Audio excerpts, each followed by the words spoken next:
ഈ മുസീബത്തൊക്കെ മാറുകയാണെങ്കിൽ വല്ലാഹിയാണ് ഞാൻ ഒട്ടും മുമ്പ് മുത്തേ, ഇതിപ്പോ എത്ര രൂപ കിട്ടിയ ഈ പ്രശ്നം തീരും? 600 രൂപ നിന്റെ കാണുവാടാ. ബുക്കിന്റെ വാടകയായിട്ട് കിട്ടിയ 80 രൂപയുണ്ട്. അപ്പോ 600-ന് 80 രൂപ കുറച്ചാ 520 രൂപയുണ്ട്. പ്രശ്നം തീരും. പൈസ കൊടുത്തില്ലേ അയാൾ സ്കൂളിലേക്ക് വരും അല്ലേടാ? ഉള്ളി ഉണ്ടോ? ഉള്ളി എന്തിനാ? എടാ, ഉള്ളി കക്ഷത്ത് വെച്ച് രാത്രി കിടക്കുവാണെങ്കിൽ രാവിലെ ആകുമ്പോഴത്തേക്കും പനി വരും. പിന്നെ സ്കൂളിൽ പോകണ്ടല്ലോ. അപ്പ അയാൾ നിന്റെ വീട്ടിൽ വരും. എന്റെ റബ്ബേ, ഏത് നേരത്താണോ? എടാ സുദർശൻ, എണീറ്റ് പൈസ ചേട്ടാ, എനിക്ക് ഈ മാസത്തെ ശമ്പളം ഇപ്പൊ തരാൻ പറ്റുമോ? ഒന്ന് പോയടാ അവിടുന്ന്. 10ാം ക്ലാസ് പഠിക്കുന്ന നിനക്ക് എന്തെല്ലാം മുൻകൂട്ടി ശമ്പളം? മിണ്ടാടെ പണിയെടുക്കാൻ നോക്ക്. അതെ, കറക്റ്റ് ഡേറ്റിന് കറക്റ്റ് ശമ്പളം ഞാൻ തരും. ഇതുവരെ അത് മുടക്കിയിട്ടൊന്നുമില്ലല്ല. മാറിക്കൊണ്ട് തിന്ന പാപ്പസിന്റെ കണക്കെടുപ്പിക്കരുത് എന്നെ കൊണ്ട്. എന്ത് ചെയ്യും റബ്ബേ? എടാ മുത്തേ, ഞാൻ നാട് വിട്ടാലോ? തുടങ്ങിയവൻ എങ്ങോട്ട്? മുത്തേ, ഇന്നലെ ലാസ്റ്റ് പീരീഡ് മുതലല്ലേ ബുക്ക് കാണാതായത്? അതെ. അതിന് മുമ്പത്തെ പീരീഡ് ഏതായിരുന്നു? അതിന് മുമ്പത്തെ പീരീഡ് ലാബിലായിരുന്നു.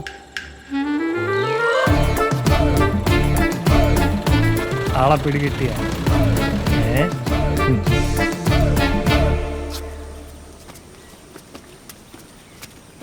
അപ്പോ അതെ, നീ പോണ വഴിക്ക് അമ്പലത്തിൽ കയറി പാൽപ്പായസം നിന്ന് കൊടുത്തേക്കോ. ഇന്ന് നിന്റെ അച്ഛൻ്റെ പിറന്നാളാ.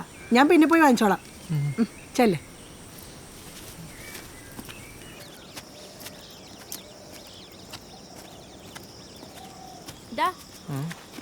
നീ ആദ്യത്തേനെ ആദ്യം വായിച്ചോ?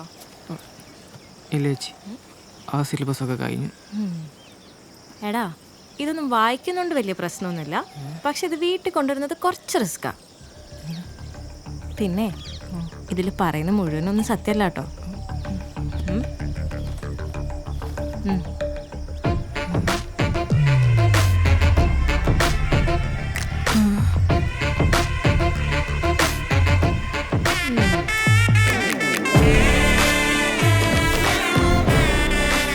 ഇതിന്റെ പൊതി ഫ്രണ്ട് പേജ് അല്ലേടാ കാണണ്ടേ, അവന്റെ പൊതി.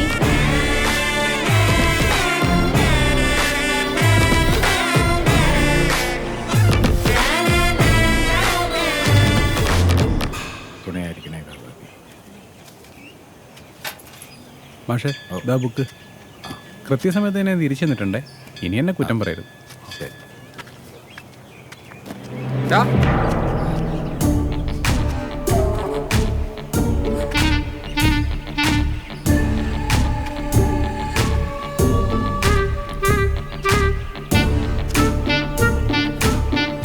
നീ ഈ പുസ്തകം ഒന്ന് കയ്യിൽ വയ്ക്കും, ഞാൻ തൊഴുതിട്ട് വരാം. അല്ലേ വേണ്ട, നീ ഇത് ബാഗിൽ വെച്ചു. സ്കൂളിലേക്ക് ഞാൻ കൊണ്ടാക്കാം. എന്നാ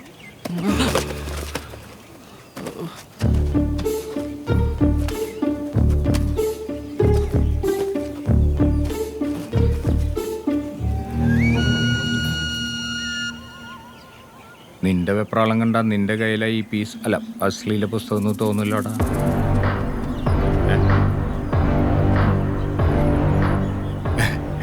ചുമ്മാ ദിവസം കൊണ്ടേക്കേ. പക്ഷെ ആരുടെ കയ്യിലായാലും ഞാനത് പൊക്കും. അവൻ ആരായാലും പിന്നെ അവൻ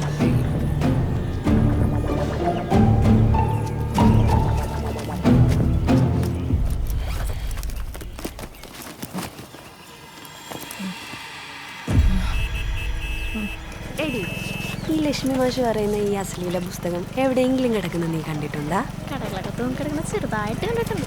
നീയോ? ഞാനും കടയിൽ അവിടെ ഇവിടെയൊക്കെ ആയിട്ട് കിടക്കുന്ന കണ്ടിട്ടുണ്ട്. ദേവോടി ലക്ഷ്മി. അയ്യോ, നീരെന്തൊരു ജന്മടി. പാമ്പിടിച്ചാൽ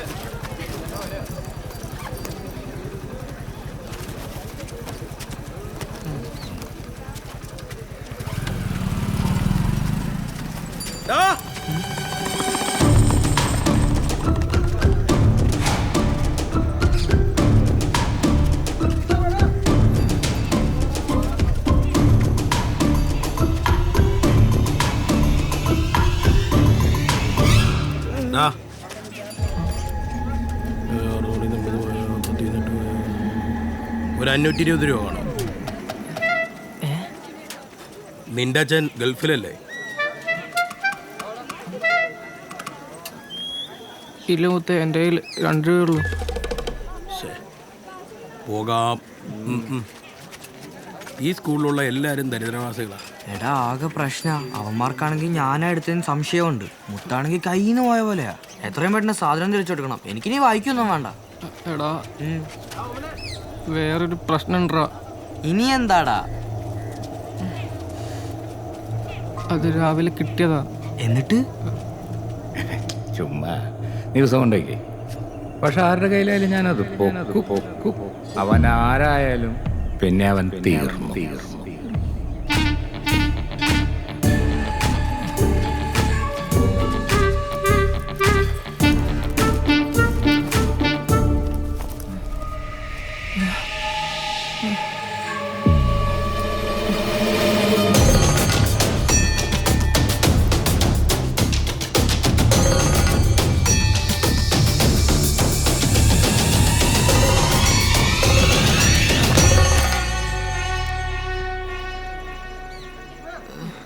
നിനക്കെന്താ ഭ്രാന്താണോ?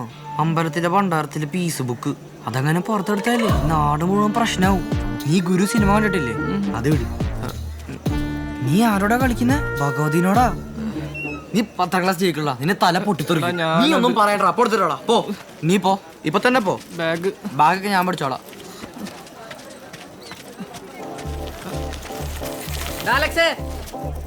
Atrevida no caô, ela quer sentar maneiro. Atrevida no caô, ela quer sentar maneiro.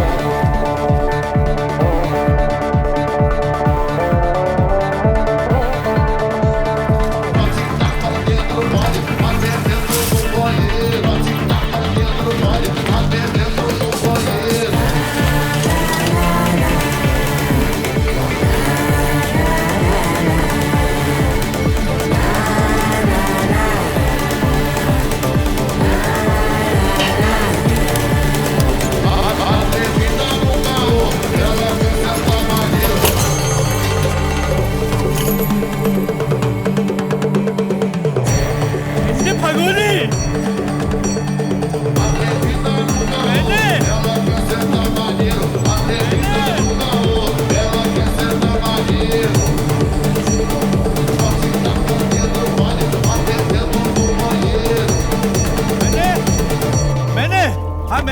എന്തു പറ്റി തിരുമേനി?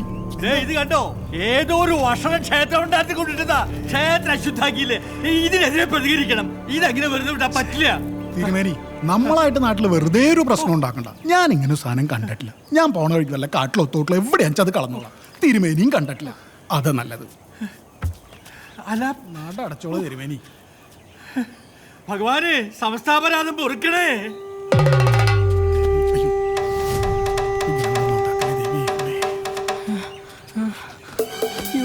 എന്തുണ്ട് അച്ഛൻ?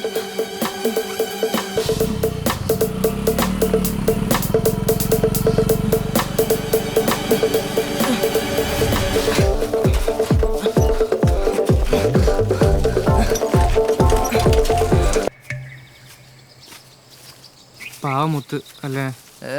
എന്തേതല്ല അപ്പൊ തുടങ്ങും അവന്റെ ഒരു കുറ്റബോധം. എടാ മണ്ട, നമ്മളാ ബുക്ക് എടുത്ത് മാറ്റിയോണ്ടല്ലേ അവൻ രക്ഷപ്പെട്ടത്. ഇല്ലെങ്കിൽ ആ കോപ്പറവനെ കടിച്ചു കയറിയാനെ. അതും ശരി.